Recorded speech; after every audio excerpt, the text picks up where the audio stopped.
Hi everyone, I'm Michael Bellicosa, Community Engagement Manager at Wilton Library. This is the first in a series of short video tutorials on searching within the specific categories in Ancestry.com, along with a couple of more advanced search tips.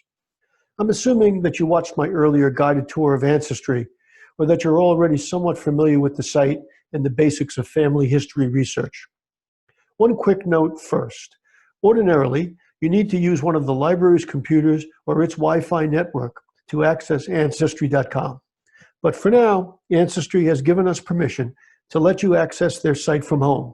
So you'll have a chance to play around with the site and get started with some family history research. And then we'd love to see you in the library working on your genealogy projects when we reopen. Okay, so let's begin with a quick review of the basic search results page.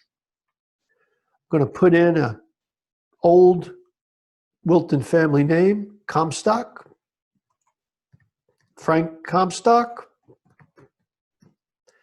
Wilton. I'm going to put in 1880 for the birth year just to get started.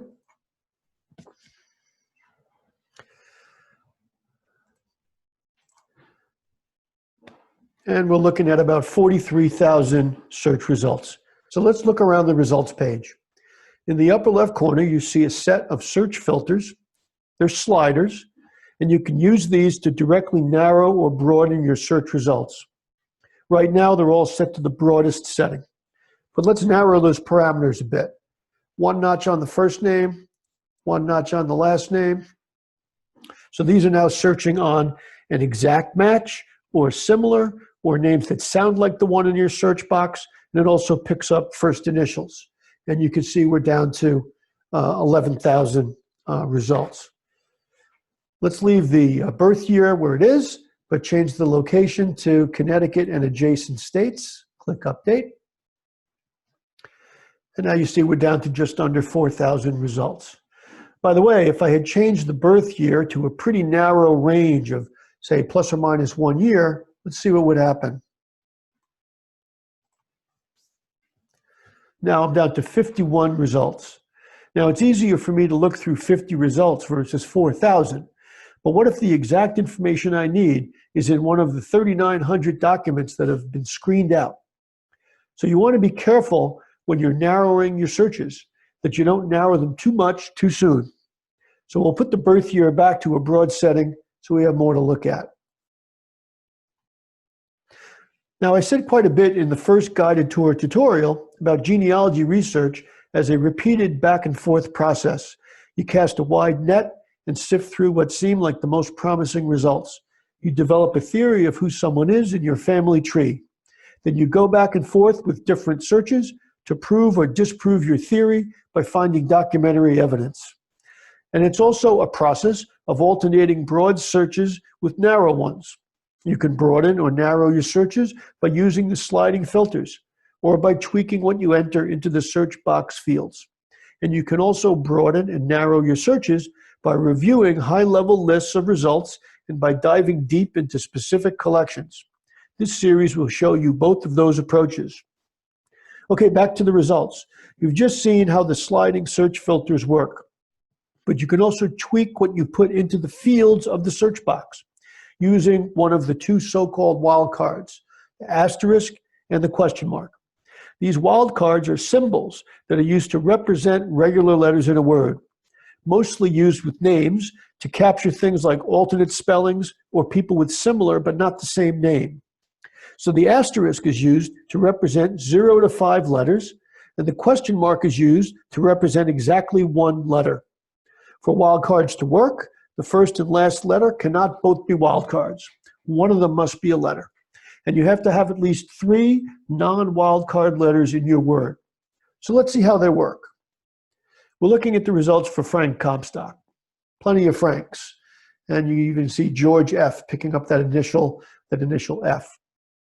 But what if I change the K in Frank to an asterisk? So I'll go over into the upper left here, click on Edit Search, and now I'm going to delete the K, replace it with an asterisk, and now it's going to search on first names that start F-R-A-N with other letters coming after that. You can see we're up to 21,000 results from 4,000, and we still see Frank Comstock, but now we're picking up Franklin and Francis and Harold Francis and Benjamin Franklin Comstock, and so on. I'll do another one to make sure you get it. Click on Edit Search. Now, if I use MARI with a question mark, the question mark's representing one letter, that's going to search on first names that start MARI with another letter. So you'll see that it picks up Maria and it picks up Marie. Okay? But now, just to show you that difference one more time, if I had MARI and an asterisk, meaning several letters, now, in addition to Maria and Marie, you're also picking up Marietta, and you're picking up Mariette, and you're picking up Maria, Marie, and Marilla. So you can see the difference between using the asterisk and the question mark. One more just to show you that this works just as well at the beginning of a word. We'll search on Anna. And you see 7,000 results, and there are all the Annas. We go back to edit the search, and I put an asterisk in front of Anna, and now it's picking up Georgiana as well as Anna. So I think that illustrates how the wildcards work. And they also work in the middle of a word. And just remember that the question mark substitutes for exactly one letter, and the asterisk substitutes for 0 to 5 letters. There's no end to the experiments you can do with the wildcards to vary your search results. Imagine using them for alternate spellings of the first and last names of both a husband and a wife. That will give you many more possible combinations than just using their standard first and last names. If you think about it, this is a very useful tool for searching on foreign names, which might have all kinds of alternate spellings, misspellings, and transcription errors. Next time, we'll pick up where we left off with the basic results page for Frank Comstock, and we'll start looking into those categories. See you in the next video, and thanks for watching.